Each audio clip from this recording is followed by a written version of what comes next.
Hello મિત્રો, નમસ્કાર. અમારી આ ચેનલ કાનૂન નોલેજમાં તમારું સ્વાગત છે. આજ રોજ 17 ફેબ્રુઆરીના શિફ્ટ 2ના ક્વેશ્ચન આવી ગયા છે. બરાબર, ઘણા બધા આ વખતે ક્વેશ્ચન આવ્યા છે. તો જોઈએ આપણે. સમાનતાનો અધિકાર, બંધારણનો એક ક્વેશ્ચન. વેળાવદર શેના માટે જાણીતું છે? રાષ્ટ્રપતિ દ્વારા વટહુકમ બહાર પાડવાનો અનુચ્છેદ.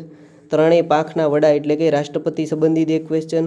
પોરબંદર પક્ષી અભયારણ્ય કયું પક્ષી જોવા મળે છે મિત્રો? તો વોટરફાઉલ. સુરત શેના માટે જાણીતું છે? ચિનાઈ માટી ક્યાંથી મળી આવે છે મિત્રો? હવે આગળ જોઈએ આપણે. એનજીટી અને એસડીજીના ચાર ક્વેશ્ચન હતા અને આ તમે શ્રેણી અહીં જોઈ ચૂક્યો છો. બરાબર, આ શ્રેણી હતી. જોડકા 3 પૂછાણા હતા. પ્રદૂષણ પ્લસ ધ્વનિ પ્રદૂષણ હાર્ડ હતું. બરાબર, હાર્ડ ક્વેશ્ચન હતા, ડીપમાં થોડાક. કયા અધિનિયમ મુજબ એનજીટીની સ્થાપના થઈ? તો કે મિત્રો 2010. ગ્લોબલ વોર્મિંગ સંબંધિત 2 ક્વેશ્ચન. એટલે કે ગુજરાતની 2011ની વસ્તી ગણતરી મુજબ શહેરી વસ્તી કેટલી છે? ભૂતિયા જંગલની વિશેષતા શું છે? આકૃતિવાળો એક દાખલો હતો અને ગુણોત્તર પ્રમાણનો એક. આગળ આપણે જોઈએ. સરદાર પટેલને દેશી રાજ્યોના એકીકરણ માટે કયું બિરુદ મળ્યું હતું મિત્રો? તો કે અખંડ ભારતના ઘડવૈયા. 1931 બાદ અંગ્રેજોએ કઈ ચળવળ દ્વારા સરદાર પટેલની ધરપકડ કરી હતી મિત્રો? સૌથી વધુ 2023માં શહેરી સાક્ષરતા શહેર કયું છે મિત્રો? પુણે, બેંગ્લોર, ચેન્નાઈ. આ ઓપ્શન હતા. માનવ સંરક્ષણ સુધારા 2023 એને લગતો છે. અબરખ પ્રિન્ટિંગ પ્રેસમાં કઈ વનસ્પતિનો ઉપયોગ થાય છે મિત્રો? આગળ આપણે જોઈએ. આશીર્વાદની જોડણી. પછી છે બરવડ એટલે કે બરડો પર્વત નિવસનતંત્ર વિકસ્યું છે. બરડા પર્વત ઉપર જે નિવસનતંત્ર વિકસ્યું તે કયા અભયારણ્ય એટલે કે તે કયું અભયારણ્ય છે? કે તો પૂર્ણા અભયારણ્ય. સુવાળોનો વિરોધાર્થી શબ્દ ખરબચડું. સમટી તૂટે પણ દમડી નહીં, આવો એક કહેવત હતી મિત્રો. મૌર્ય વંશમાં કયા ધર્મને પ્રોત્સાહન મળ્યું? તે ગિરનારની તળેટીના શિલાલેખ પણ વર્ણન છે. અર્બન હીટ આઇલેન્ડ ઇફેક્ટ શેને લગતું છે? જીવનના છેલ્લા શ્વાસ સુધી છે કે નહીં તેવી કેદને શું કહેવાય છે? લોહી ઉકળવું એવો એક રૂઢિપ્રયોગ હતો મિત્રો. પછી આવ્યું ડુંગળીના પાકની કાપતી સમયે કઈ પ્રક્રિયાની સુગંધ આવે છે? બરાબર, આવો કંઈક પ્રશ્ન હતો.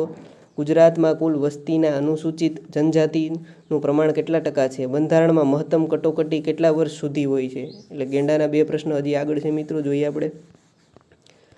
પછી છે સુવાળુનો વિરુદ્ધાર્થી શબ્દ આગળ આવી ગયો. મરણ સુધી એ આવી ગયા છે મિત્રો. બરાબર, આ સમાસના 2 ક્વેશ્ચન.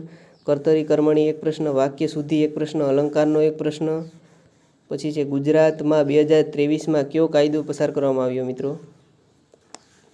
પછી તે હરિયાણા એટલે કે દરિયાણામાં આરોગ્ય અને સ્વાસ્થ્યને લગતી કઈ યોજના ચાલે છે હરિયાણામાં? ભારતમાં રાષ્ટ્રીય રમત ક્યાં રમાય છે? કઈ રમાય છે? ગુજરાતમાં કઈ પર્વતમાળા આવેલી નથી મિત્રો? એવો એક ક્વેશ્ચન હતો વિધાનવાળો. ગુજરાતની કઈ નદી તેના મુખ ત્રિકોણ પાસે જૈવ વિવિધતા વધારે તેવા કંઈક એવો પ્રશ્ન હતો. મૌર્ય સામ્રાજ્યનો આપણે આગળ આવી ગયો છે. બરાબર,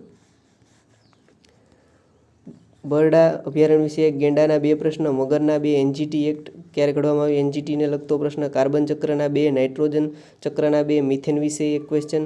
ઓઝોનના 2 ક્વેશ્ચન. આવરણ એટલે કે આવરણના એક ક્વેશ્ચન હતો. પછી જોઈએ ઈ વેસ્ટના 2 ક્વેશ્ચન. બાયોમેડિકલ એક ક્વેશ્ચન. આગ વિશેના 2 ક્વેશ્ચન. આદ્રભૂમિ વિશે 1-2 ક્વેશ્ચન. જંગલ વિશે એક ક્વેશ્ચન. રાષ્ટ્રપતિ શાસન કેટલા વર્ષ સુધી રાખી શકાય? બરાબર, તેવો એક ક્વેશ્ચન હતો. આગળ જોઈએ તો આ બધા અમુક પ્રશ્ન આવી ગયા છે. બરાબર, આ ટાઈગર કોરિડોરમાં શું મહત્વનું હોય છે મિત્રો? એવો પ્રશ્ન હતો એક. નિવસન તંત્રને લગતો એક પ્રશ્ન હતો. પછી છે યકૃતની સારવારમાં કઈ ઔષધિનો ઉપયોગ થાય છે મિત્રો? ગુજરાતમાં અનુસૂચિત જાતિનું તે આગળ આવી ગયું આપણા પેજમાં. ગુજરાતની સંસ્થા વિશે એક પ્રશ્ન હતો. સરદાર પટેલના 2 ક્વેશ્ચન મિત્રો હતા. આગળ જોઈએ તો મિત્રો આ બધા અહીં ગણિતના ક્વેશ્ચન આવી જાય છે. બરાબર, તમે જોઈ લેજો અથવા સ્ક્રીનશોટ પાડવો હોય તો પાડી શકો.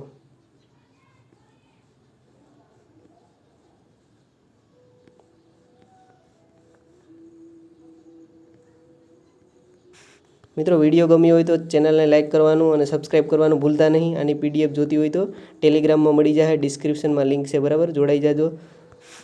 અને શિફ્ટ 3નું 3G જે લેવાય હજી ચાલુ હશે. બરાબર, પણ લેવાઈ જાય તો તેનો વિડીયો પણ આવી જશે. જય હિન્દ, જય ભારત.